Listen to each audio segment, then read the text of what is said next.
மாதுளை கனியும் ஹார்ட்டும் என்ன ஒரு கம்பினேஷன்ஸ். இது ஹார்ட்டை பாதுகாக்குது அப்படின்னு எல்லாரும் சொல்லுவாங்க. ஆனா என்னென்ன பிரச்சனையால இருந்து தப்பிக்க வச்சு ஹார்ட்டை நம்மளை பாதுகாக்க தெரியுமா? கொலஸ்ட்ரோலுக்கு தானேங்க. கொலஸ்ட்ரோல்ல பேட் கொலஸ்ட்ரோல்னு சொல்ற எல்டிஎல் கொலஸ்ட்ரோலுக்கு லோ கொலஸ்ட்ரோல் நமக்கு லோவா ஈக்கும். அது கூடினா நமக்கு ஹார்ட் அட்டாக் வர சான்ஸ் கூட. அதை இந்த மாதுளைக்கனி குறைக்குது. அதன் மூலம் ஹார்ட்டை பாதுகாக்குது.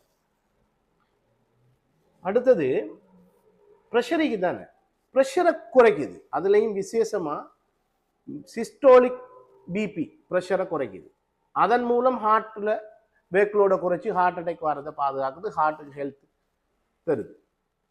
அடுத்தது ஹார்ட்டை இரத்த குழாய்க்கு தானே, ஹார்ட்டுக்கு சப்ளை பண்ணுற இரத்த குழாயில் உடல் பூராகவும் இது செய்து இந்த இரத்த குழாய். ஆனால் விசேஷமாக ஹார்ட் இரத்த குழாயில் பிளாக் உருவாகிறதுக்கு தானே அதை தடுக்குதுங்க. பிளாக்னு சொன்னால் நாங்கள் இப்போ தண்ணி பட்டையில் பாசி பிடிச்சா தண்ணி ஓடாமல் இருக்கும். அது மாதிரி இரத்த ஓட்டம் குறைவாயிரும். இந்த பிளாக் உருவான ஹார்ட்டுக்கு சப்ளை பண்ணுற இரத்த ஓட்டம் குறைஞ்சா நமக்கு ஹார்ட் அட்டாக் வர சான்ஸ் கூட.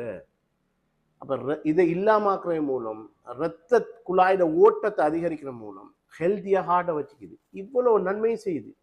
இதால தான் இந்த ஹார்ட் அண்ட் மாதுளைக்கனி காம்பினேஷனுங்கிறது வெரி இம்பார்ட்டன்ட். நீங்கள் ஹார்ட்டை பாதுகாக்கணுமா, மாதுளையோடு இருங்க.